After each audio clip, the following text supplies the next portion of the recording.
నమస్కారం. Welcome to I dream. ధర్మ మార్గం విత్ విజిత కార్యక్రమానికి స్వాగతం.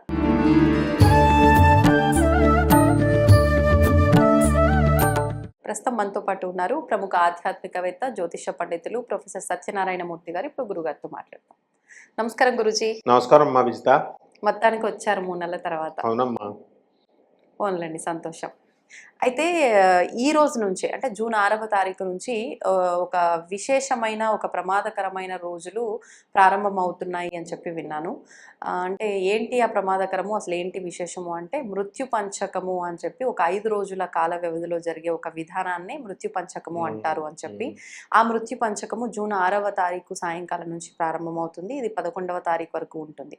మరి ఏంటి ప్రమాదము, ఎవరికి ప్రమాదము, నిజంగా ఇది ప్రమాదకరమైందేనా, మరి దీని నుంచి అంటే ఈ ప్రమాదం నుంచి తప్పించుకోవాలి అని అంటే పరిహారాలు ఏంటి, అవన్నీ కూడా ఈ టాపిక్లో మాట్లాడుకుందాం గురూజీ. వాటి గురించి వివరించండి. తప్పకుండా అమ్మా. మనకి ప్రతి సంవత్సరము కూడా మృత్యు పంచక కాలము అని ఉంటుంది. యమగండాలు అని ప్రతిరోజు ఉంటాయి. రాహుకాలము, యమగండాలు, వర్జ్యాలు ఇలా ఎలా అయితే ఉంటాయో దుర్ముహూర్తాలు, అలాగే యమకోరల సమయం కూడా ఉంటుంది. అంటే పితృపక్షాలు జరుగుతుంది కదా, ఆశ్వీయజ మాసం ఆ టైంలో యమకోరల టైం అంటాం. అలాగే ఈ భీష్మ ఏకాదశి వచ్చే ముందు జాన్వరి ఆ మంత్లో ఫాల్గుణ మాసము ఆ టైంలో కూడా ఉత్తరాయణం వచ్చే టైం ముందు అది కూడా డేంజర్ సమయం. సో ఇది మాత్రము ప్రత్యేకించి ఇది ఈ మృత్యు పంచకం అనేటటువంటిది చాలా స్పెసిఫైడ్ టైం అన్నమాట. పండితులకే అర్థం కానటువంటి సమయం ఇది. ఇది గరుడ పురాణంలో శ్రీ మహావిష్ణువు గరుత్మంతుల వారికి చెప్పారు. రెఫరెన్స్ గరుడ పురాణం. రెండవది ఏమిటి ఈ మృత్యు పంచకం? పంచకము అంటే 5. అంటే ధనిష్ఠా నక్షత్రము సగం పూర్తయిపోయిన తర్వాత అక్కడి నుంచి తర్వాత ధనిష్ఠ, తర్వాత శతభిష నక్షత్రం ఫుల్, తర్వాత పూర్వాభద్ర ఫుల్, తర్వాత ఉత్తరాభద్ర ఫుల్, తర్వాత రేవతి నక్షత్రం ఫుల్. ఈ 5 నక్షత్రాల్లో ఎవరైనా కనుక మరణించినట్లయితే అది కంటిన్యూ అవుతుంది. 1 year, 2 years, 3 years అట్లా. ఆ టైం తర్వాత 5 మరణాలు జరుగుతాయి. వాళ్ళ ఇంట్లో కానీ, వాళ్ళ వంశంలో కానీ, వాళ్ళ బంధువుల్లో కానీ, వాళ్ళ వీధిలో కానీ ఖచ్చితంగా జరుగుతాయి. ఈ సంవత్సరం 2026వ సంవత్సరంలో ధనిష్ఠా నక్షత్రం మధ్య నుంచి మొదలైంది. ఎందువల్ల అంటే 6వ తారీఖు 2026 సంవత్సరం జూన్ నెలలో సాయంత్రం 7:30 నుంచి స్టార్ట్ అవుతుంది మృత్యు పంచక కాలం. అలాగే ఉదయము 8:30కి 11వ తేదీన క్లోజ్ అవుతుంది. అంటే ఈ 5 డేస్లో మృత్యు పంచకం. మరి ఏమిటి అసలు కారణం అంటే, ఇంట్లో వాళ్ళు రోగాలతో కానీ, లేకపోతే ఏ సుసైడ్లు కానీ, యాక్సిడెంట్లలో కానీ ఎవరైనా కనుక చనిపోతే కనుక వాళ్ళ ఇంట్లో గ్యారంటీగా వాళ్ళ ఇంట్లో కానీ పరివారంలో కానీ 5 లేచిపోవడం ఖాయం, అందులో డౌట్ లేదు. ఇది గరుడ పురాణంలో క్లియర్గా చెప్పబడి ఉంది రెఫరెన్స్. నెక్స్ట్ ఈ రోజు శనివారంతో స్టార్ట్ అయిందనమాట. ఆ రోజు 6వ తారీఖు ధనిష్ఠా నక్షత్రం శనివారం చాలా పవర్ఫుల్. అందువలన దాని మృత్యు పంచకం అన్నారు. తర్వాత మరి మీరు అడిగినట్లుగా ఇక్కడ రెఫరెన్స్లు ఏమన్నా ఉన్నాయండి, ఇన్సిడెంట్స్ ఏమన్నా అంటే, మా గురుగారు అయినటువంటి డాక్టర్ వైఎస్ రాజశేఖర రెడ్డి గారిని తీసుకుంటే, రాజు చనిపోయేటప్పుడు కొంతమంది పోతారు ఆటోమేటిక్గా, 5 10 మందో అలా ఆయన హెలికాప్టర్ క్రాష్లో మనం చనిపోవడం మనం చూసాం. అలాగే చీఫ్ సెక్రటరీగా అత్యున్నత స్థాయి వాళ్ళని ఎందుకు చెప్తున్నామంటే, మామూలు మనుషులు పోలి మంది చచ్చిపోతారో తెలియదు. ఎస్విఎస్ ప్రసాద్ గారు చీఫ్ సెక్రటరీగా చేసినటువంటి ఆయన, మా అంకుల్ ఆయన చనిపోయిన మర్నాడే వాళ్ళ మా ఆంటీ చనిపోవడం, వాళ్ళ అబ్బాయి చనిపోవడం, 3 చనిపోయారు వరుసలో. అలాంటి సందర్భాలు మనం చూస్తుంటాం. ఒకే వరుసలో చచ్చిపోవాలని లేదు. ఒక 1 year లోపల కొంతమందికి జరుగుతుంది, లేకపోతే కొంత టైం తర్వాత చనిపోవడం అనేటటువంటిది జరుగుతుంది 2-3 yearsలో. అందుకనే మనం ఇప్పుడు సపోజ్ 2024లో ఈ వచ్చినటువంటి మృత్యు పంచకంలో ఎవరైనా చనిపోయారు అనుకోండి ఫర్ ఎగ్జాంపుల్, అది కంటిన్యూషన్ అయ్యి ఈ 2026లో కూడా మనకి చనిపోవడానికి అవకాశాలు ఉంటాయి. ఉదాహరణకి నా శిష్యుడైనటువంటి హరిప్రసాద్ అనేటటువంటి ఫిజికల్ డైరెక్టర్ జేఎన్టీయూ హైదరాబాద్లో,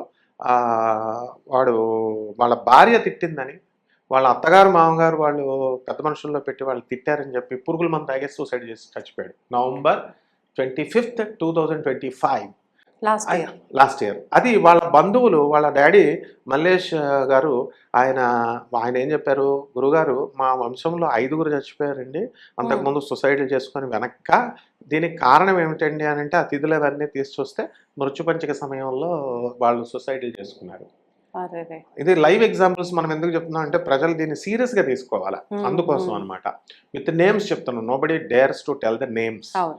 అయితే ఈ ఇవి మరి దీనికి పరిహారం ఏమన్నా ఉందా అని అంటే ఉంది పరిహారం.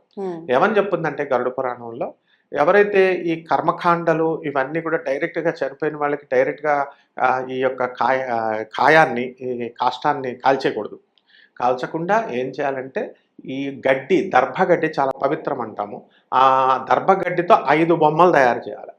5 మనుషుల బొమ్మల్లాగా తయారు చేసి, ఆ చనిపోయి కాల్చేసేటప్పుడు ఆ బెడ్ మీద ఆ శవంతో పాటు, ఏ శవం అయితే చచ్చిపోయిందో ఆ శవంతో పాటు ఈ 5 బొమ్మలు అక్కడ పెట్టి శాస్త్రోక్తంగా మనం ఈ శ్రాద్ధకర్మలు, పూజలు అన్నీ చేసి ఆ కాష్టాన్ని కాల్చేస్తాం ఈ బొమ్మలతో పాటు.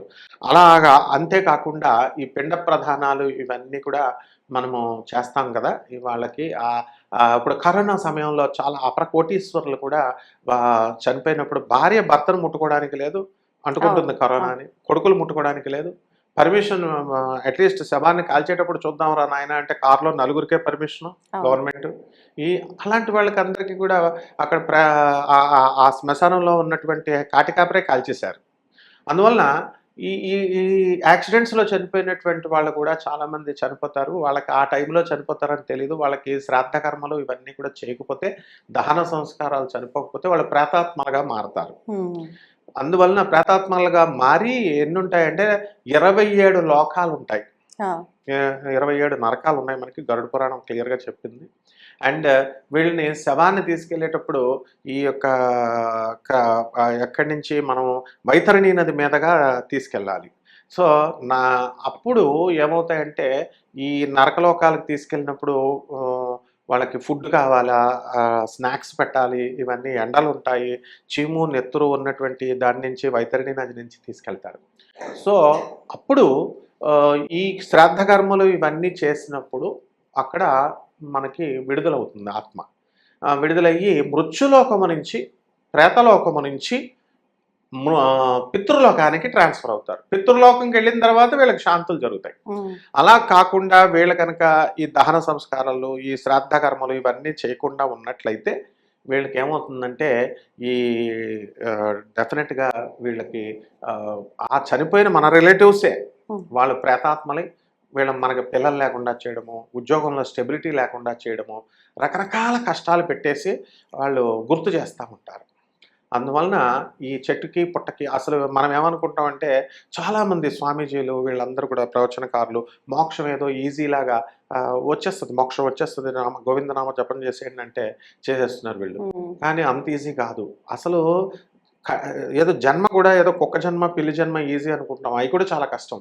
ఈ చనిపోయిన తర్వాత ప్రేతాత్మలుగా చెట్టుకి పుట్టకి వేలాడుతూ ఉంటాం. దాహం వేస్తుంది, బాడీ లేదు, నీళ్లు ఎదురుకుండా ఉంటాయి తాగడానికి లేదు, తిండి ఎదురుకుండా ఉంటుంది తినడానికి లేదు. నాకు ఏదో ఒక జన్మ వస్తే చాలే అని ఎదురు చూస్తూ ఉంటాడు. కానీ యమపాశాలు వచ్చి యమపట్లు బంధిస్తూ ఉంటాయి పుట్టకుండా. అటువంటి టైంలో ఈ యొక్క క్రియలు వల్ల ఏదో ఒక జన్మ వచ్చి వాళ్ళు లిబరేట్ అవుతారు. దీన్ని మృత్యుపంచకం అంటారమ్మా. ప్రయాణాలు చేయకూడదు ఈ 5 రోజులు కూడా ఎవరు కూడా. మీరు యాక్సిడెంట్ అయితే అసలు ఎట్టి పరిస్థితుల్లో ఈ 5 days వెళ్ళొద్దని చెప్తోంది శాస్త్రం. చక్కగా జాగ్రత్తగా వెళ్ళాలి. ఎవరికైతే దీన్ని ఏ గ్రహాలు 12 రాశుల మీద కూడా ఉంటుంది దీని ఎఫెక్ట్, ప్రభావమా? కొంతమందికి అనుకుంటారు, కొంతమందికి కాదు. అన్ని 12 రాశుల్లో ఇప్పుడు మనకి ఫస్ట్ ధనిష్ట నక్షత్రం కుజుడు, తర్వాత శతభిష నక్షత్రం రాహువు, పూర్వభద్ర నక్షత్రం గురుడు, తర్వాత ఉత్తరాభద్ర నక్షత్రం శని, తర్వాత రేవతి నక్షత్రం బుధుడు. ఈ గ్రహాలు మారకాలుగా ఉంటాయి. 12 రాశుల్లో ఎవరెవరికైతే ఈ యొక్క గ్రహాలు మారకాధిపతులుగా ఉన్నారో అటువంటి వాళ్ళందరికీ కూడా వాళ్ళు ప్రయాణం చేయకూడదు. సో ఇది ప్యూర్లీ టెక్నికల్ సబ్జెక్ట్. అందువలన మొత్తం ప్రయాణం చేయకుండా ఇంట్లో హ్యాపీగా అప్పుడు స్కైలాప్ పడిపోతుందంటే ఎవరి మీద పడిపోతుందంటే భూమి మీద పడిపోతుంది. అందుకని అందరూ బంగారాలు అన్నీ అమ్మేసి, టీవీలు అన్నీ అమ్మేసి ఆ గవర్నమెంట్ అనౌన్స్ చేసేదాకా రోజు చికెన్ వండుకొని తినేసేవారు. అట్లా వీళ్ళు ఈ 5 రోజులు కూడా మన ప్రజలందరూ కూడా హ్యాపీగా ఉండాలి, బయటికి వెళ్ళకూడదు. ఈ 5 రోజులు అందువలన తగిన జాగ్రత్తలు తీసుకోవాలి. ఎవరు? కుజుడు, రాహువు, ఇప్పుడు నేను చెప్పిన గ్రహాలు మారకాధిపతులుగా ఉన్నవాళ్ళు. కాబట్టి ఈ యొక్క గరుడ పురాణం చదువుకుంటూ ఇంట్లో చేసుకుంటే ఈ దోషం పోతుంది. దీనికి రెమెడీ మంత్రం కూడా చెప్తున్నాం మనము, అపమృత్యు మంత్రము. ఓం త్రయంబకం యజామహే సుగంధిం పుష్టివర్ధనం ఉర్వారకం వందనాత్ మృత్యోర్మృత్యుయం మామృత అత్. ఇది శివుడి మంత్రం. లేదా ఓం నమస్తే అస్తు భగవన్ విశ్వేశ్వరాయ మహాదేవాయ త్ర్యంబకాయ త్రిప్రాంతకాయ త్రికాగ్నికాలాయ కాలాగ్నిరుద్రాయ నీలకంఠాయ మృత్యుంజయాయ సర్వేశ్వరాయ సదాశివాయ శ్రీమన్ మహాదేవాయ నమః. ఈ మంత్రం చదువుకోవచ్చు. లేదా ఏమీ తెలియని వాళ్ళు రావి చెట్టుని ఇంట్లో పెంచుకొని చెట్టు తెచ్చుకొని ఒక్క రావి చెట్టు వంశానికి ఒక్క రావి చెట్టు పెంచితే వాళ్ళు ఈ దోషం నుంచి విడుదలవుతారమ్మా. అంతేగాని రావి చెట్టు చుట్టూ ప్రదక్షిణాలు ఎవరో వేసిన రావి చెట్టు చుట్టూ ప్రదక్షిణాలు చేసేయడం కాదు, నీళ్లు పోయకుండా మనం ఒక చెట్టు పెంచాలి. Afforestation is the remedy. పంతులు గారులు అందరూ ఏం చెప్తారు? ఈ చెట్టుకి వాస్తు పండితులు వీళ్ళంతా ఇది పాలు కారే చెట్లు కాబట్టి ఇవి కొట్టేయండి, బాదం చెట్టు కొట్టేయండి, బొబ్బస్కి చెట్టు కొట్టేయండి, అన్ని చెట్లు నరికిచ్చేస్తారు. చెట్లు నరికిచ్చేస్తే ఆక్సిజన్ ఎక్కడి నుంచి వస్తుంది?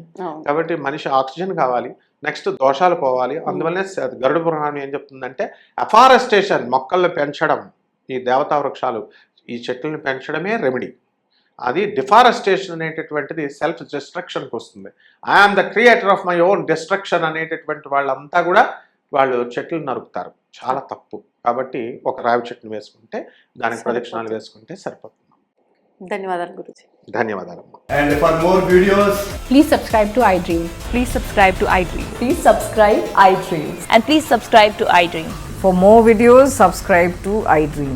please like, share and subscribe to the channel. Congratulations, iDream. Subscribe to iDream. Subscribe to iDream. So subscribe to iDream Media. iDream team andarki huge congratulations. Please subscribe iDream Media. Please subscribe to iDream. Subscribe iDream. Please subscribe to iDream.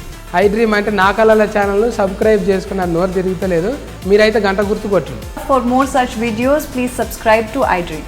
Subscribe to iDream. Please subscribe to iDream. Please subscribe iDream Media. Please do subscribe to iDream. Please subscribe to iDream Media. For best entertainment and information, please subscribe iDream. And don't forget to subscribe to iDream.